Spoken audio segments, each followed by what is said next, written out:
लोहारी एक छोटा सा गांव एक डार्क जंगल के किनारे बसा हुआ। कभी यहाँ के लोग बहुत खुश थे, उनकी जिंदगी जंगल से जुड़ी हुई थी। लेकिन ये सब बबूल के पेड़ों के आने से पहले की बात है। 13 थे वो, 13 टेढ़े मेढ़े बबूल के पेड़। उनकी डालियां कंकाल की उंगलियों की तरह फैली हुई थी। वो जंगल के बीचों बीच खड़े थे। उनकी भयानक परछाई पूरे लोहारी पर मंडराती रहती थी। गांव वाले फुसफुसाते हुए उन पेड़ों के बारे में बात करते थे। वो उन्हें कहते थे शैतान का पेड़, क्योंकि उन्हें अपने दिल में पता था कि ये पेड़ बुरे हैं। पेड़ धीरे धीरे फैलते गए। उनके कांटेदार तने उस उपजाऊ जमीन का दम घोंट रहे थे। जहां कभी फसलें लहलहाती थीं, वहां अब बस कांटे और कंटीली झाड़ियां ही उगती थीं। हवा में जो कभी चमेली और आम की मीठी खुशबू से महकती थी, अब डर की गंध घुली हुई थी। गांव वाले निराशा से देख रहे थे कि उनके खेत बंजर होते जा रहे हैं। कभी आम के पेड़ों से लदे बाग अब सूख कर खत्म होते जा रहे थे। बबूल के पेड़ों के आगे उनकी एक न चली। जंगल जो कभी उनकी रोजी रोटी का जरिया था, अब उनकी जेल बन गया था। बबूल के पेड़ लालची थे।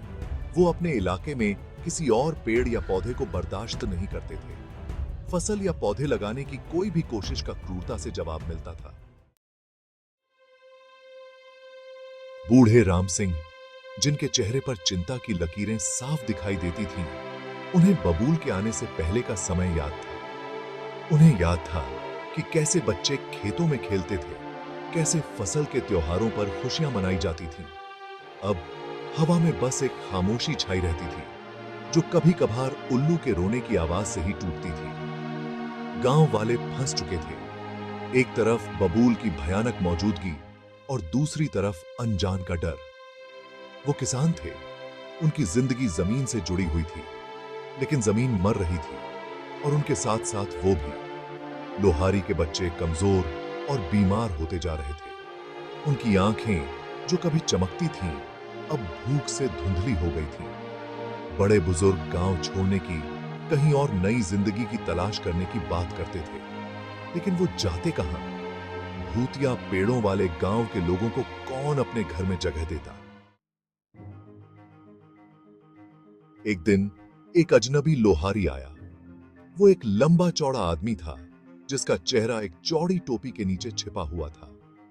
उसने गांव के मुखिया की बात धैर्य से सुनी, जिन्होंने अपनी परेशानी उसके सामने रखी।